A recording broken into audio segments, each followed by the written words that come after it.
வணக்கம், welcome to our channel. This is Chris Thoughts Tamil channel. Okay, இன்னைக்கு எந்த மாதிரி வீடியோ இருக்க போகுது அப்படின்னு பார்த்தீங்கன்னா, ஒரு ஃபேண்டசி கண்டென்ட் தான் உங்களுக்கு எடுத்துகிட்டு வந்திருக்கேன். இந்த ஒரு நியூஸை நீங்கள் பார்த்துட்டு வந்துருங்க. உலக வரலாற்றிலேயே மிக குறுகிய நாளாக நேற்றைய தினம், அதாவது ஜூலை 9 ஒரு நாள் என்பது 24 மணி நேரம் கொண்டது என கூறப்படும் நிலையில், நேற்று அதைவிட 3 மில்லி செகண்டுகள் குறைவாக இருந்ததாக வானியல் நிபுணர்கள் கூறியுள்ளனர்.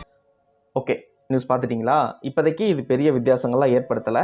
ஆனால் இப்போதைக்கு இது பெரிய பாதிப்பாக இருக்காமல் இருக்கலாம். இப்போதைக்கு அந்த ஒரு நொடி அப்படின்னு இருக்கிறது நாளைக்கு ஒரு நிமிடமாக கூட ஆகலாம். அதுக்கப்புறம் அது 1 மணி நேரமாக ஆகலாம். இப்படி நாட்கள் குறைய குறைய என்ன மாதிரியான பாதிப்புகள் நமக்கு ஏற்படுத்தும்? அப்புறம் பார்த்தா ஒரு நாளைக்கு 23 மணி நேரத்தில் பூமி ஒரு நாள் சுற்றி வந்துருச்சு அப்படின்னா நமக்கு வேகமாக வயசாயிருமா, என்ன ஏது அப்படின்னு சொல்லிட்டு எனக்கு இதை பற்றி பேசுகிறதுக்கான தூண்டுகோலாக இருந்தது. இது வரைக்கும் நான் பிறந்ததுலேருந்து இப்போ வரைக்கும் இந்த மாதிரி ஒரு விஷயம் நான் கேள்விப்பட்டதே கிடையாது. பூமி வந்துட்டு 1 நிமிடம் வேகமாக சுற்றுது அப்படின்னு சொல்லிட்டு. இந்த சைனாவில் கூட ஏதோ டேம் கட்டிகிட்டு இருக்காங்க, அதனால் பூமியோட சுழற்சி கம்மியாகும் அப்படின்னு நான் கேள்விப்பட்டிருக்கேன். ஆனால் பூமி வேகமாக சுற்றுறது இப்போ தான் நான் கேள்விப்படுறேன். அது எந்த மாதிரியான பாதிப்புகள் நமக்கு ஏற்படுத்தும் அப்படின்னு சொல்லிட்டு என்னோடய இன்ட்ரெஸ்ட் அங்கே போச்சு. அதனால் எந்த மாதிரியான பாதிப்புகள் ஏற்படும், பூமி வேகமாக சுற்றுச்சு அப்படின்னா ஏதாவது பயன் இருக்கா, என்ன ஏது அப்படின்னு சொல்லிட்டு இந்த ஒரு வீடியோவில் தெளிவாக பார்த்துடலாம். ரொம்பவே இன்ட்ரெஸ்டிங்காக இருக்க போகுது இந்த கண்டென்ட். அதனால் ஸ்கிப் பண்ணாமல் பாருங்கள். Welcome to our channel. This is Chris Thoughts Tamil channel. இன்னும் நம்ம சேனலை சப்ஸ்கிரைப் பண்ணலாம் அப்படின்னா மறக்காமல் சப்ஸ்கிரைப் பண்ணி பெல் ஐக்கான் கிளிக் பண்ணிக்கிட்டீங்க அப்படின்னா இது மாதிரி பல இன்ட்ரெஸ்டிங்கான கண்டென்ட் உங்களுக்காக காத்துட்ருக்கு. ஸோ வாங்க வீடியோக்குள்ளே போயிடலாம். ஃபஸ்ட்டு பூமி சுழற்சி அப்படின்னா என்ன அப்படின்னு பார்த்துடலாம். இப்போ பூமி வந்துட்டு நமக்கு தெரியும், தன்னை தானே சுற்றி கொண்டு சூரியனையும் சுற்றி வருகிறது அப்படின்னு சொல்லிட்டு நம்ம சின்ன வயசுலேருந்து படித்த ஒரு தியரி தான் அது. பூமிக்கு பக்கத்தில் நிலா வந்துட்டு பூமியை சுற்றிட்டுருக்கு அப்படின்னு சொல்லிட்டு நமக்கு எல்லாம் தெரியும். ஓகேவா? இது அதிகமாக போட்டு சயின்டிஃபிக்கெல்லாம் குழப்ப வேணாம், நான் புரிகிற மாதிரி தெளிவாக சொல்கிறேன். அந்த பூமி வந்துட்டு ஒரு தடவை சுற்றி வந்தால் 24 ஹவர்ஸ் ஆகும். இப்போதைக்கே அதுதான் அந்த கால்குலேஷன் டைம் இருக்குது பார்த்தீங்களா, கடிகாரத்தில். அது வந்துட்டு நம்ம கணக்கிடுறோம் 24 மணி நேரமாக கணக்கிடுறோம்.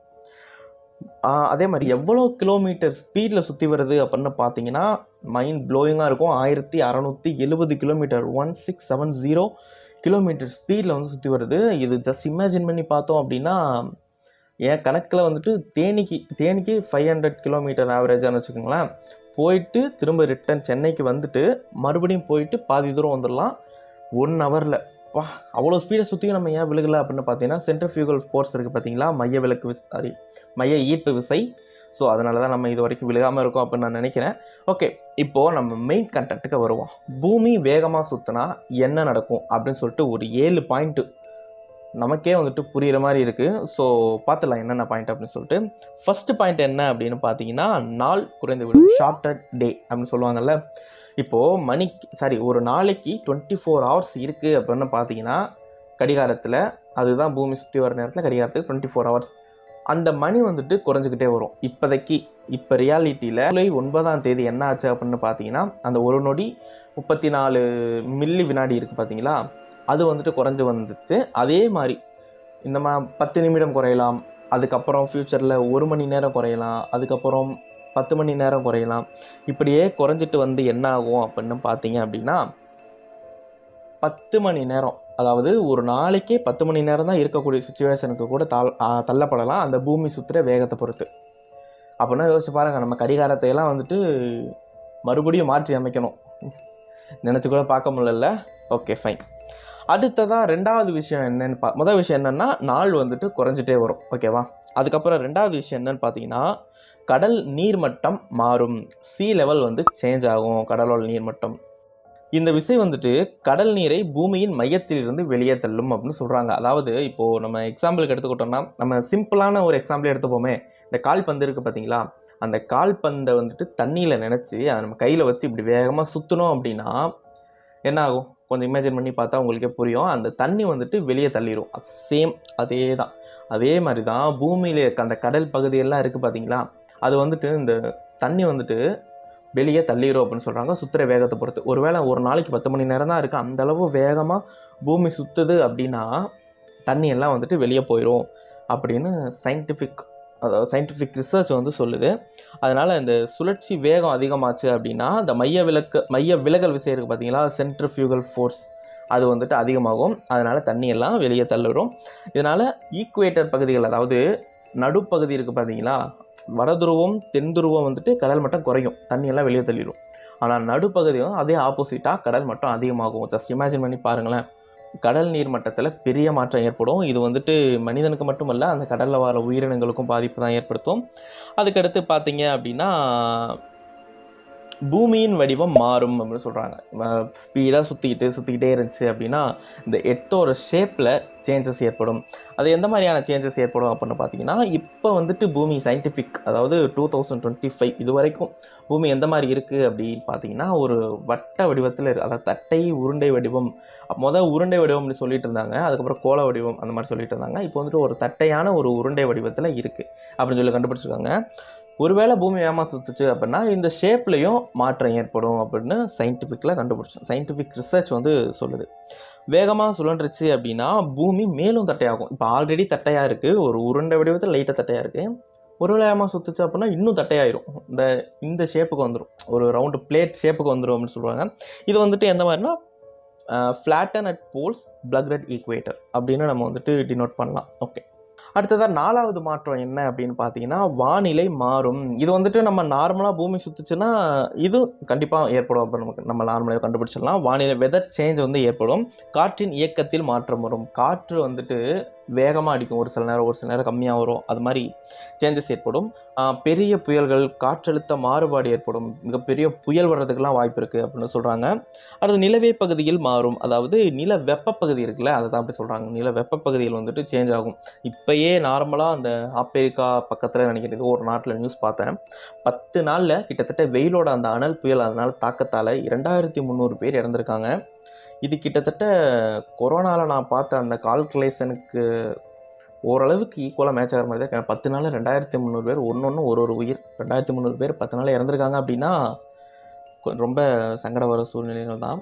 நம்ம வந்துட்டு நம்ம இருக்கிற சுற்றுச்சூழலை பாதுகாக்கணும், இல்லாட்டி இன்னும் பல பாதிப்புகள் ஏற்படும். இப்போதைக்கு நம்ம தூரத்தில் இருக்க நாடுகளில் பாதிப்பு ஏற்படுது அப்படின்றதுக்காக நம்ம இங்கே இருந்துட்டு அச்சுச்சோ அப்படின்னு வருத்தப்படலாம். இதுவே நம்ம ஊரில் யோசிச்சு பாருங்கள், நம்ம ஊரில் ஏற்பட்டுச்சு அப்படின்னா அது வந்துட்டு ஜஸ்ட் நியூஸாக இருக்காது, நம்ம வாழ்க்கையை பாதிக்கப்படக்கூடிய ஒரு விஷயமா இருக்கும். அதனால் நிறையா மரம் நடுங்க. ஓகே, கருத்து போகிறோம்ல. வானிலையில் மாற்றம் ஏற்படும். ஓகேங்களா? இப்போ அடுத்த பாயிண்ட், 5வது பாயிண்ட் என்ன அப்படின்னா நிலவின் ஈர்ப்பு சக்தி குறையும். அதாவது நம்ம பூமி வேகமாக சுற்றுறது நிலாவு கூட பாதிக்குது பார்த்தீங்களா? நிலாவோட ஈர்ப்பு சக்தி வந்துட்டு குறையும். கிராவிட்டி எஃபெக்ட்னு சொல்லுவாங்கள்ல, அது வந்துட்டு ஃபுல்லாக குறைஞ்சிருமா. அதுக்கப்புறம் பூமி வேகமாக சுழன்றுச்சு அப்படின்னா நிலவு பூமியில் கொண்டுள்ள பாதிப்பு மாறும். அதாவது இப்போ நம்ம இங்கேருந்து பார்த்தா நிலா வந்து தெரியுது, ஒரு ஷேப்பில் தெரியுது. இதில் வந்துட்டு அமாவாசை பௌர்ணமியால் மாறி வருது. இதுவே பூமி வேகமாக சுற்றிக்கிட்டு இருந்துச்சு அப்படின்னா நமக்கு நிலா வந்துட்டு தெரியாமல் போகக்கூட வாய்ப்பு இருக்கா. அது இருக்கிற அந்த பொசிஷன் மாறுமா. அதுக்கும் பூமிக்கும் ஒரு ஈர்ப்பு விசை இருக்கும் பார்த்தீங்களா, அதில் வந்துட்டு சேஞ்சஸ் ஏற்படுமா. நிலாவே இல்லாமல் போகக்கூட வாய்ப்புகள் அதிகம் அப்படின்னு சொல்கிறாங்க. இது வந்துட்டு அலை சலனத்தை மாற்றிவிடும். அந்த சுற்றி வருது பார்த்தீங்களா, அந்த ஒரு டைட்ஸ், அந்த அலை சலனம்னு சொல்லுவாங்க, அதை வந்துட்டு மாற்றிவிடக்கூட வாய்ப்பு இருக்குது. அப்படின்னு மாற்றி விட்டுரும் அப்படின்னு சொல்கிறாங்க. அடுத்தது 6வது பாயிண்ட் என்ன அப்படின்னு பார்த்தீங்கன்னா மனிதர்களும் உயிரினங்களும் பாதிக்கப்படும். இப்போ தான் நம்ம விஷயத்துக்கு வராங்க பாருங்கள். நமக்கும் பாதிப்பு, நம்ம பூமியில் ஏற்படும் அனைத்து உயிரினங்களுக்கும் பாதிப்பு ஏற்படும். பூமி வேகமாக சுழன்றுச்சு அப்படின்னா மேலே சொன்ன மைய விலகல் விசை, அந்த சென்ட்ரிஃபியூகல் ஃபோர்ஸ் இருக்குது பார்த்தீங்களா, மைய விலகல் விசை, மைய ஈர்ப்பு விசை வேறு, ஸ்டார்டிங்கில் தப்பாக சொல்லியிருப்பேன் வேறு, மைய விலகல் விசை வேறு. சென்ட்ரிஃபியூகல் ஃபோர்ஸ் அது காரணமாக எடை குறைவாக உணரலாம். நம்மளோட எடை வந்து கொஞ்சம் கம்மியாக இருக்கிற மாதிரி நமக்கு ஃபீல் ஆகுமா, ஏன்னா மைய விலகல் விசை காரணமாக. அடுத்தோட இந்த பூமியோட மையப்பகுதியில் வந்துட்டு நம்ம பூமி பிடித்து வைத்திருக்கும் ஈர்ப்பு விசையும் குறையும். மையப்பகுதியில் தான் அந்த மைய ஈர்ப்பு விசை இருக்குது பார்த்தீங்களா, அது வந்துட்டு குறையும். அப்படின்னா இமேஜின் பண்ணி பாருங்கள், நம்ம கிராவிட்டியில் லைட்டாக மிதந்துக்கிட்டு இருப்போம். ஒருவேளை பூமி சுற்றுறது ஓரளவுக்கு ஸ்பீடாக இருந்துச்சு அப்படின்னா நம்ம மிதந்துட்டு இருக்க வாய்ப்பு இருக்கக்கூட. இல்லை ரொம்ப வேகமாக சுற்றுச்சு அப்படின்னா நம்ம லிட்ரலி தூக்கி வெளியே எறியப்படலாம். அதாவது அவ்வளோதான், பறந்து போயிட வேண்டியதான்றாங்க. மனிதர்களும் உயிரினங்களும் கண்டிப்பாக இறந்து போகக்கூட வாய்ப்பு இருக்குது, இல்லை இறந்து போயிடுவாங்க அந்த பூமி சுற்றுற வேகத்தை பொறுத்து. இதுவே இந்த 1 மில்லி செகண்டு ஒரு நிமிஷம் வரைக்கும் பாதிப்பு இருக்காது அப்படின்னு நினைக்கிற பெருசாக. ஓகே, இப்போது நெக்ஸ்ட்டு வந்து பார்த்தீங்கன்னா கொஞ்சம் சயின்டிஃபிக்காக சொல்லணுன்னா செயற்கைக்கோள்கள் வந்து பாதிக்கப்படும். பூமிக்கு மேலே நிறையா செயற்கைக்கோள் விட்டுருக்காங்க பார்த்தீங்களா, பூமியை வந்துட்டு இது மூணை வந்துட்டு ரிசர்ச் பண்ணுறதுக்கு. பூமிக்கு மேலே இருந்த அந்த சேட்டலைட்ஸ்லாம் இருக்குல்ல, அது வந்துட்டு அதிகமாக பாதிக்கப்படும் சொல்கிறாங்க. பூமி வேகமாக சுழன்றுச்சு அப்படின்னா அதை சுற்றி வரும் செயற்கைக்கோள்களின் பாதையில் மாற்றப்படும். செயற்கைக்கோளோட அந்த பாதை இருக்குது பார்த்தீங்கன்னா, அதில் வந்துட்டு மாற்றங்கள் ஏற்படும். இப்போது ஜியோ ஸ்டேஷனரி சேட்டலைட் பாதிக்கப்படும். ஓகே, சேட்டலைட்டுன்றது பாதிக்கப்படும் அப்படின்னு சொல்கிறாங்க. இதனால என்ன காரணம்? ஜியோ ஸ்டேஷனரி சேட்டலைட்ஸ் பாதிக்கப்படுறதுனால என்ன ஆகும் அப்படின்னு பார்த்தீங்கன்னா, நம்ம டிவி, இன்டர்நெட் அப்படின்னு எதுவுமே இருக்க வாய்ப்பில்லை.